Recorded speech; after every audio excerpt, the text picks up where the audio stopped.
ফরিদপুরের ভাঙ্গা উপজেলার আলগী ইউনিয়নের সোয়াদি বাসস্ট্যান্ড এলাকায় ঢাকা খুলনা মহাসড়কে যাত্রীবাহী বাসের ধাক্কায় ৫ জন নিহত হয়েছেন। ১১ জুলাই শনিবার সন্ধ্যার দিকে এই দুর্ঘটনা ঘটে।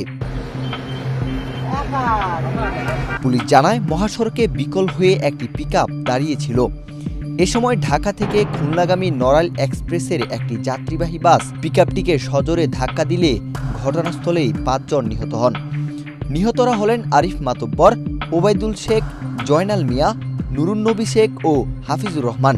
আহত সেতু মাতবরকে আশঙ্কাজনক অবস্থায় ফরিদপুর মেডিকেল কলেজ হাসপাতালে পাঠানো হয়েছে। দুর্ঘটনার পর ক্ষুব্ধ এলাকাবাসী মহাসড়ক অবরোধ করে অন্তত ৪টি যানবাহনে আগুন ধরিয়ে দেয়। এতে কিছু সময়ের জন্য ঢাকা খুলনা মহাসড়কে যান চলাচল বন্ধ হয়ে যায়।